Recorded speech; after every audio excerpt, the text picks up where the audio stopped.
शिक्षा उस शेरनी का दूध है, जो इसे पिया है वो दहाड़ा है।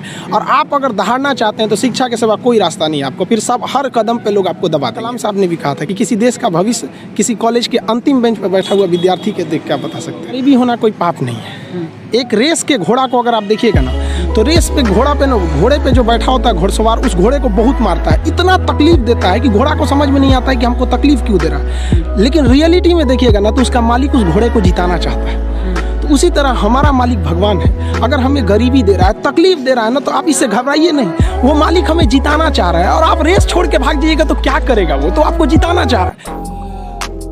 आप अगर कोई मूवी देखती हैं तो आपको 2 से ढाई घंटे की मूवी बड़ी अच्छे से याद हो जाती है। लेकिन आप कभी गौर कीजिएगा कि उस मूवी को बनाने वाला डायरेक्टर उस 2 घंटे की मूवी के लिए 2 साल से मेहनत कर रहा था, तब तो आपको याद हो गया ना। तो उसी तरह की स्टूडेंट जो होता है ना, उसके मेहनत को कम करने के लिए एक टीचर को मेहनत करना पड़ेगा, उसे प्रेजेंटेशन देना पड़ेगा, उसे अपनी भाषा में बताना पड़ेगा कि एक लड़का जो है वो भोजपुरी बेल्ट का है। भोजपुरी वालों को तो पहले ये लगता है कि हम बहुत पीछे हैं। अरे भाई, तुम नहीं पीछे हो, जितना एक CBSE ICSE बोर्ड का जानता है उतना ही तुम जानते हो। बल्कि ये जो गांव के लड़के ये ज़्यादा मेहनत करते हैं, 20-20 किलोमीटर साइकिल चला के आते हैं। किसी शहर के लड़के के लिए पॉसिबल नहीं है उतना, तो ये ज़्यादा मेहनत करते हैं। तो इनके लिए क्या होता है ना, कि इनके पास सुविधाएं। स्टूडेंट्स की सफलता में 3 चीज़ का योगदान होता है। एक उनके गार्जियन का योगदान होता है, गार्जियन को भी हर पल उसको डर बना के रखना चाहिए कि भैया तुम पढ़ो इसको। दूसरा टीचर्स का होना चाहिए, टीचर्स उसके अंदर फ्रेंडली होने चाहिए, अच्छे से समझाना चाहिए, और खुद स्टूडेंट्स का। अगर ये तीनों का संयोग हो गया ना, तो दुनिया में ऐसा कोई चीज़ नहीं है जिसे जीता नहीं जा सकता। जिस दिन हिंदुस्तान का लड़का इस एनर्जी के साथ स्कूल में जाएगा, जिस एनर्जी से वो सिनेमा घर में जाता है किसी मूवी को देखने के लिए, उस दिन ये देश बदल जाएगा।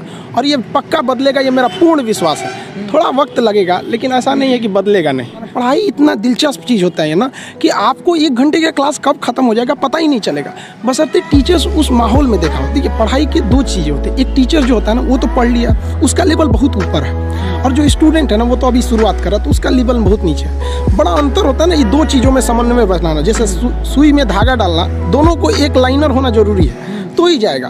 तो इसलिए क्या करना है कि टीचर्स को अपने लेवल को थोड़ा सा नीचे लाना। उसके लिए आसान है टीचर को कि भाई जो समझा रहा है बड़े लैंग्वेज में, उसको देहाती लैंग्वेज या नॉर्मल लैंग्वेज में समझाए, अपने लेवल को थोड़ा सा नीचे। और लड़के का भी ये कर्तव्य बनता है, माँ बाप का भी कर्तव्य बनता है कि उसको हमेशा प्रेरित करेंगे, थोड़ा सा तुम घर से थोड़ा सा मेहनत करके आओ इसमें कि सर आज क्या पढ़ाने वाले हैं। जैसे ये हो जाएगा फिर कोई समस्या नहीं आएगी। तो टीचर स्टूडेंट दोनों की ओर से होना चाहिए इस चीज़ को। लेकिन टीचर को समझना चाहिए कि आप पढ़े लिखे हैं, आपसे गलती ना हो। इसलिए आप लड़कों को उनकी कमजोरी तक में बताएं। यहाँ पर बहुत से लड़के होते हैं वो तो सवाल ही नहीं पूछ पाते हैं डर के मारे।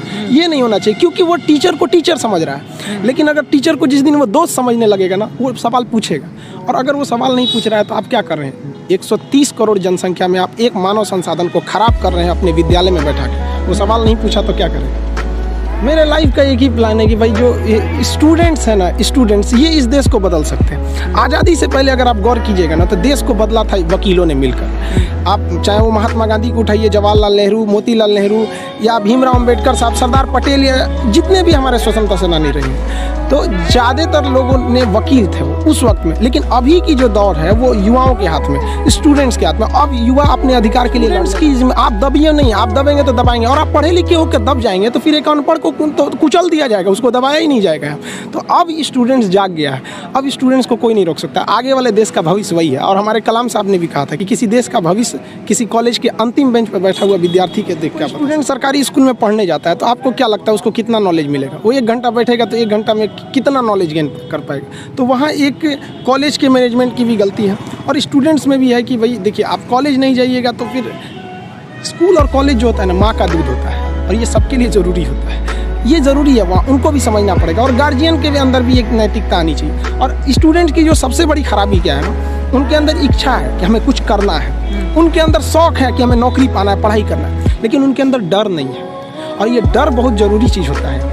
किसी भी रिलेशन को बनाने के लिए ना, डर, ज़रूरत और इंसानियत, ये बना रहना ज़रूरी है। तो टीचर के अंदर इंसानियत होना चाहिए कि भैया हमें लड़कों को पढ़ाना है। लड़के के अंदर ज़रूरत है कि अगर हम पढ़े लिखेंगे नहीं, आगे नहीं जाएंगे, तो हम कोई अच्छा काम नहीं कर पाएंगे। और डर तो सबसे ज़्यादा ज़रूरत है उसके जॉब की या किसी चीज़ का। डर तो होना ज़रूरी है कि अगर नहीं पढ़ेंगे तो समाज में हमको एकदम पीछे कर दिया जाएगा। तो स्टूडेंट के अंदर ना अभी डर नहीं रहा है, कह रहा अरे क्या दिक्कत है, अगली बार फिर भर देंगे फॉर्म, फिर कर देंगे, ये कर देंगे। और गार्जियन भी नहीं पूछता है उससे कि इस साल रिजल्ट नहीं हुआ तो क्यों नहीं हुआ।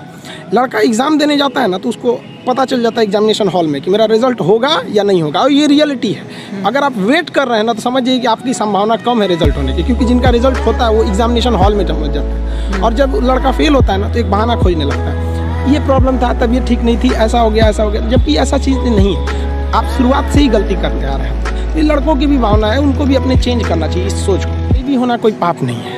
एक रेस के घोड़ा को अगर आप देखिएगा ना तो रेस पे घोड़े पे जो बैठा होता है घोड़सवार, उस घोड़े को बहुत मारता है, इतना तकलीफ देता है कि घोड़ा को समझ में नहीं आता है कि हमको तकलीफ क्यों दे रहा है। लेकिन रियलिटी में देखिएगा ना तो उसका मालिक उस घोड़े को जिताना चाहता है।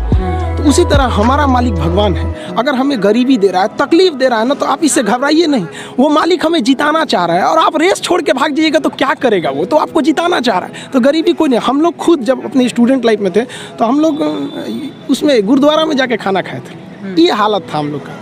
इसीलिए हम भी अब कभी कभी जहाँ पे मतलब फ्री डोनेशन में नहीं, समाज सेवी लोग खाना खिला देते हैं, तो उतना घर से हम लोग कभी कुछ नहीं था, तो वहाँ जाके खाना खा लेते थे। इसीलिए अब जब आदमी के पास है तो हम लोग भी थोड़ा अनाथ आश्रम या ऐसे चीज़ों पे हेल्प कर देता है। तो ऐसा नहीं है कि हम लोग भी बहुत बड़े घर से आए थे लोग, ऐसा नहीं है। तो गरीबी कोई बाधा नहीं उत्पन्न करती है, लेकिन अगर आपके दिमाग में बैठ जाएगा हम गरीब हैं, कुछ नहीं कर सकते, ये सब। अगर एक डॉक्टर ये सोचने लगे ना कि हम डॉक्टर हैं तो फिर मरीज का अच्छा से इलाज नहीं कर पाएगा। अगर डॉक्टर ये सोचे ना कि हम भी मरीज हैं और ये सोच के वो इंजेक्शन लगाए कि हम अपने को लगा रहे हैं, तो फिर उस मरीज को बड़ा कम दर्द होगा। तो टीचर जब ये सोच के पढ़ाने लगेगा ना कि हम टीचर हैं, तो फिर स्टूडेंट को समझने में दिक्कत आ जाएगा। तो टीचर को ये सोचना चाहिए ना कि हम भी एज एक स्टूडेंट की तरह ही हैं, और एकदम मिनिमम भाषा, मतलब एकदम नॉर्मल भाषा में उसे समझा। जहाँ तक बात कहें ना कि CBSE बोर्ड या जो बड़े लोग होते हैं उनके बच्चे अच्छे हैं, तो देखिए एक बात बताते हैं, हथियार कितना भी खतरनाक और बड़ा क्यों ना हो जाए, चलाने वाला खतरनाक होना चाहिए। तो कॉलेज और स्कूल कितना भी अच्छा क्यों ना हो, पढ़ने वाला स्टूडेंट में अंदर मेहनत होना चाहिए। हिंदी मीडियम वालों के अंदर मेहनत ज़्यादा होता है, गाँव के लड़कों के अंदर बहुत मेहनत होता है। उसके पास पसीना होता है ना तो AC नहीं चलाता है, गमछा से मार लेता है पसीना,